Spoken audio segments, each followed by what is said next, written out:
Ça va? لاباس؟ تحيا مروك. هاي مشكلة.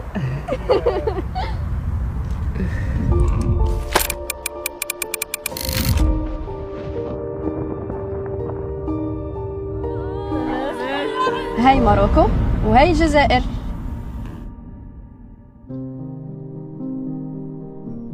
أكثر دولتين متقاربين باللغة، اللهجة، صبرك في دارك كما قلت، الثقافة، تاريخ، الحاضر والماضي. دولتين فيهم من الموارد ما بيجعلهم دول عظمى، ولو اتحدوا راح تكون قوة مخيفة لأوروبا. بتشاركوا بالحدود، تقدر تعبروا الحدود من ليبيا لتونس ومن تونس للجزائر. ولكن لما توصل لهون حدود الجزائر والمغرب تلاقيها مغلقة، ولو حاولت تطلع بالطيارة لازم تروح على دولة ثالثة ومنها للمغرب.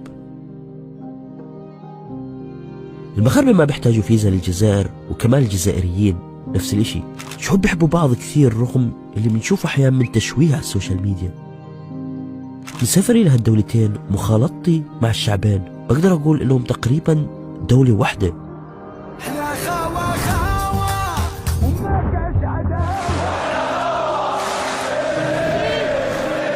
وخاوة معناها إخوة. ولكن ليش حدودهم مغلقة؟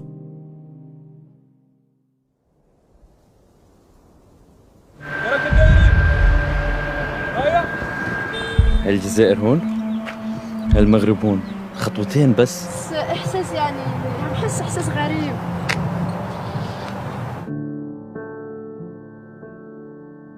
هذه مروكو، ألجيريا. هذه مروكو، هذه ألجيريا. حدود الجزائر والمغرب، هون هو الحدود. اوكي، شايفين اللوحة اللي خلفي؟ هاي حدود الجزائر المغرب. طلعوا اللوحة، هاي مدينة وجدة هيك ولكنها مغلقة. هذا ايش اللي قدامنا؟ المغرب. نحن عند في الحدود الجزائرية المغربية. في ناس هنيك. يعني نحن عم نشوف سيارات في المغربية عم تمر من الجهة الثانية. كثير إحساس غريب.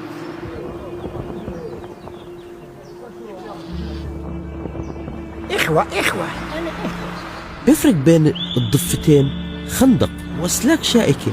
صحيح، قال لي يهديك. شو قال لك؟ يهديك ويصلح بالك. هو العطس. عطس. والآخر قال له يهديك ويصلح بالك. يعني من هون سمع عطسته والآخر جاوبه يعني عليها.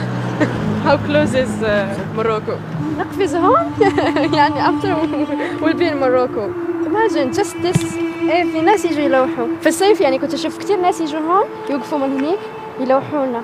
وانتوا تلوحوا لهم؟ إيه، يعني شعور يعني سبيشال، شعور مميز. ما بعرف كيف أوصف لك هذاك الإحساس اللي تحسه لما تشوف واحد من بلد تاني يعني على هذه المسافة عم يلوح لك. بس تعبر هاد تقدر تمشي مشي، ولكن في سياج هناك. قفزة واحدة، خطوتين ولا انت في المغرب.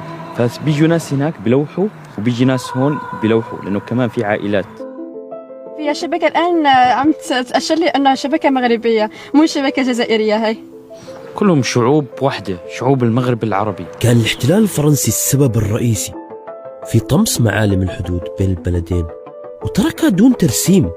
أدى هذا الخلاف ولأسباب مختلفة إلى إغلاق الحدود ما بين البلدين 1994 وإلى قطع العلاقات الدبلوماسية 2021. قررت الجزائر قطع العلاقات الدبلوماسية مع المملكة المغربية، وما بنتمنى إلا نشوف الخير بينهم، يكونوا إيد واحدة، خاوة، إخوة بالله.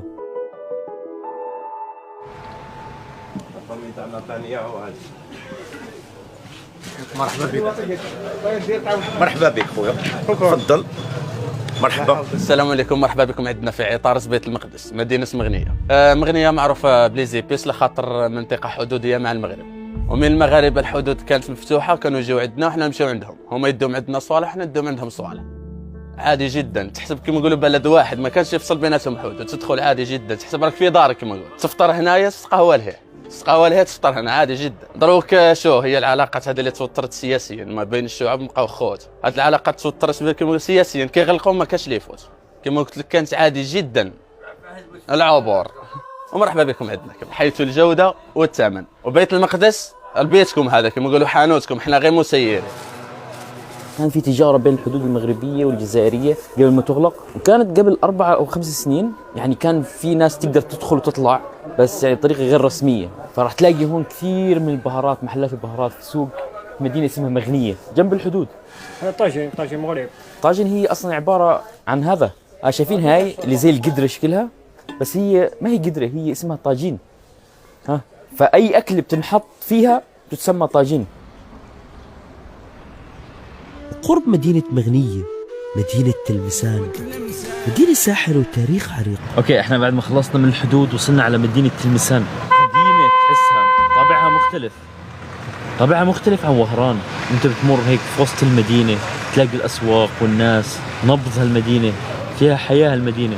مدينة تلمسان هي مدينة الألفية، هي مدينة التاريخ والحضارة والثقافة، حضارة ما قبل التاريخ، لؤلؤة المغرب العربي لأنها لؤلؤة بأتم معنى الكلمة. بمعنى لحد الآن مدينة تلمسان وسكان مدينة تلمسان لا يزالون محافظين على العادات والتقاليد. 70% من المواقع الإسلامية الجزائرية توجد في مدينة تلمسان. فيها المغارة العجيبة. هذا مدخل مغارة. المغارة هاي واحدة من الأكبر في العالم. شوفوا في مدينة تلمسان، أول مرة بعرف عنها.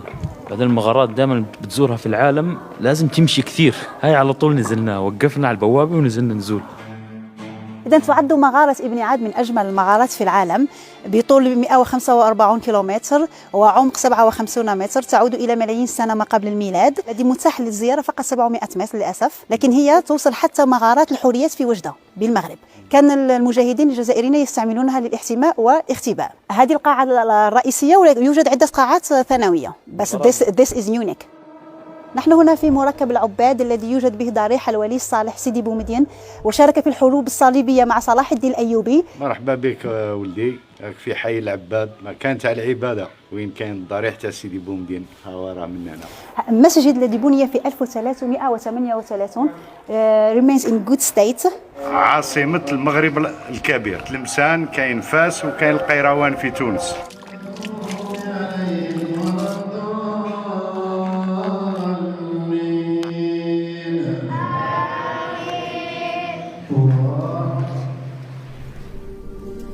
الجزائر قارة دمنا سخون، ما نبغيوش الدل ماشي مليح.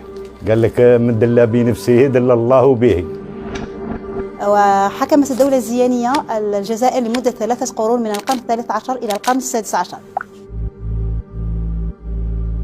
يعني هنا شعار الدولة الزيانية العز القائم الملك الدائم لله، مكتوبة بالخط العربي. مثلا الغرناطة شعارهم كان لا غالب إلا الله. هذا كان آخر فيديو يا أخوان في الجزائر، ولسه ما زال قارة لازم نروح على الصحراء إن شاء الله بالرحلة القادمة، لأنه هذول كلهم تصوروا فيديوهات الجزائر في 10 أيام. فحاب أشكر كل واحد كان معاي بهالرحلة. إذا بدكم نروح على الصحراء في الشتاء، خلينا نشوف نقدر نوصل الفيديو 400,000 لايك، ووعدكم راح أروح إن شاء الله. كمان اللي كانوا داعمين لنا في الرحلة هاي هم ابداميك ساوند، واحنا استخدمنا كثير من الموسيقى والمؤثرات الصوتية اللي عندهم المكتبة الضخمة هاي من ابداميك ساوند. لا تنسوا تاخذوا أول شهر مجانا لما تضغطوا على اللينك تحت، وغير هيك تدعموني. واستخدموا كود حطاب 25 لتاخذوا 25%. اعطوني اياها بدمك ساوند اذا بتشتركوا بالاشتراك السنوي، ونضلنا مستمرين ان شاء الله. تاخذوا مؤثرات، مكتبة مؤثرات صوتية، ساوندز افكت، تضغط على اي صوت بدك اياه، تكتب ويند مثلا بيطلع لك 1000 صوت من الموسيقى كمان، عشان في كل بلد تروح عليها تحاول تلاقي موسيقى مقاربة للبلد اللي انت رايح عليها. هاي كانت الجزائر، شكرا لكم.